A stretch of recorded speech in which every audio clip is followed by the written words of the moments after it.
This is one of the most gruesome and sad cases to have ever been witnessed in Kenya. A family betrayed by one of their own and totally wiped out. Hi, welcome to Wolfless Investigations, and let's look into the case of Lawrence Warunge.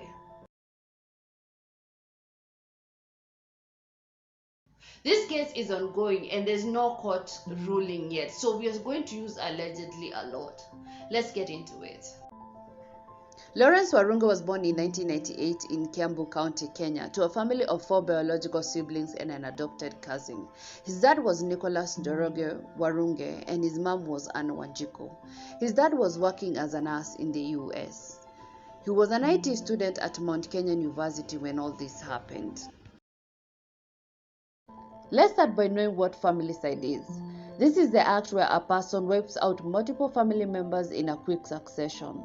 A famous example would be Chris Watts, who killed his wife and kids in 2018.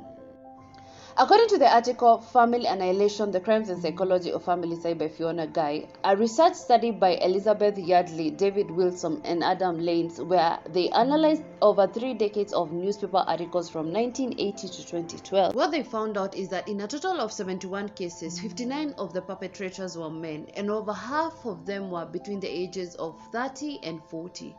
They reported that 57% of the crimes were committed inside the family homes, while 17% were committed in isolated areas. The police, using evidence and Warunge's confession, this is what they alleged happened. Warunge had tried to kill his family 2 times before, and the 3rd time is when he succeeded. He told his girlfriend Sarah Muthoni that he was going to do something that would make them live a more peaceful life. And for 3 months he watched movies and practiced how to camouflage in order to commit the murders without being noticed. Warunge asked his girlfriend Sarah to buy him a knife, and she did so in Thika.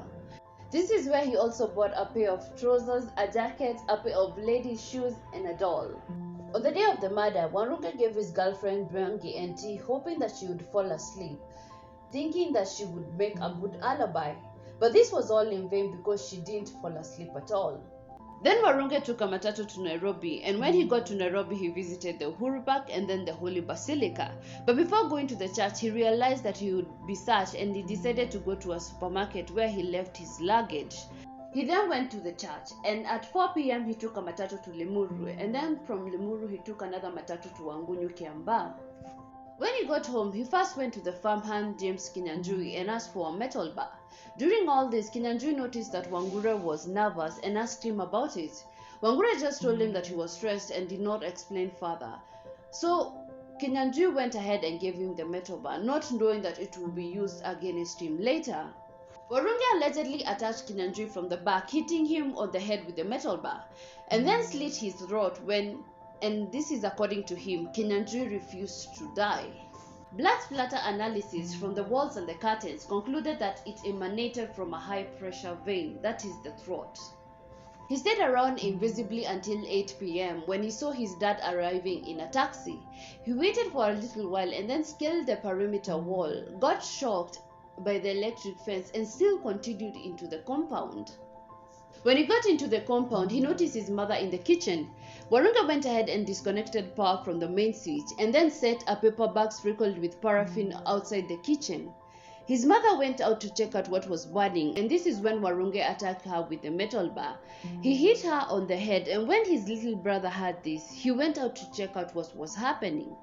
But he was also attacked by Warunge, and injured and scared, he decided to go back into the house. At this point, his mother lied on the floor unconscious.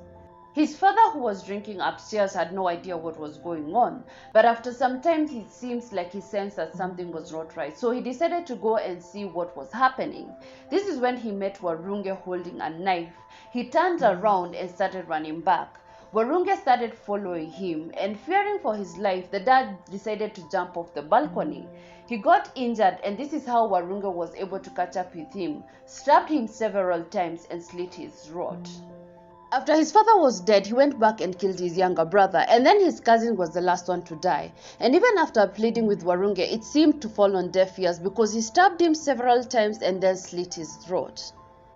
After taking the lives of his family, Warunge allegedly took a shower, ate the food his mother had prepared, and then watched TV. He later slept on his father's bed and woke up at 4 a.m. where he asked for a lift from one of the delivery vans to Naivasha. Then from Naivasha we went to Maimahiu, the rural place of his girlfriend Sarah, who was still in Thika. This is where he burned some of his clothes and the mobile phones belonging to his parents, which he had brought with him. Later, Warunge went to Lower Kabete, and this is where he would be arrested when he switched on his phone and the police were able to pick up his signal. Thankfully, 2 of his sisters would survive because they were in boarding school.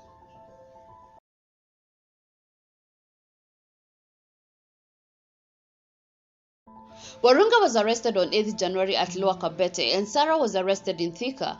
They were arraigned in court, and the magistrate granted the request for them to be detained for 14 days to allow law enforcement time to investigate. He took the investigators to the place where he burned some of the evidence and later took them to the pit latrine where he drew some other evidence. One of the witnesses, Steve Njahu, told the detectives that on that day after work, he went to Karura Shopping Center where he stayed until 9 p.m. He then went back home, and this is my speculation, I think he was living with Kinyanjui, and he noticed that the curtains were stained with blood and the lights were on from the outside. He went into the house and found Kinyanjui lying in a pool of blood on a mattress in one of the rooms. He called the police and the body was removed and the investigation started. The police knocked into one of the homes adjacent to the house, but no one answered.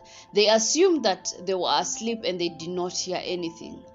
But what was so eerie is that Wangura was watching everything from his parents' room upstairs. According to the chief pathologist Johansen Odoro, the victims were most probably attacked by one perpetrator. They suffered from multiple stab wounds to the chest and the neck, and also had multiple blunt force trauma to the head. The cause of death was significant blood loss. The father and the brother suffered the most injuries, and the mother's upper arm was broken. This was from her trying to defend herself. On January 26, 2021, Warunge was found unfit to stand trial through medical examination. Another medical report on March 1st stated the same. However, on April 13, he was found fit to face the court. A probation report filed in court revealed that Warunge felt like his parents neglected him. He described his father as a serial drunkard who was violent when he was drunk. He would beat him and never appreciate his effort. Warunge also claimed that he used to be mistreated by house helps and neighbors when his parents were busy with work, and this affected his self-esteem. He pleaded not guilty to the charges and was held at Nairobi Industrial Area Remand Prison. He then tried to be released on bond, but his relatives, through their lawyer, opposed this, claiming that he still intended to kill the remaining members of the family. They expressed that he should never be released throughout the case. Just like the cases I've covered before, we have to wait and see what happens and the ruling of the court. I send my condolences to the family, and may the souls of the victims rest in eternal peace.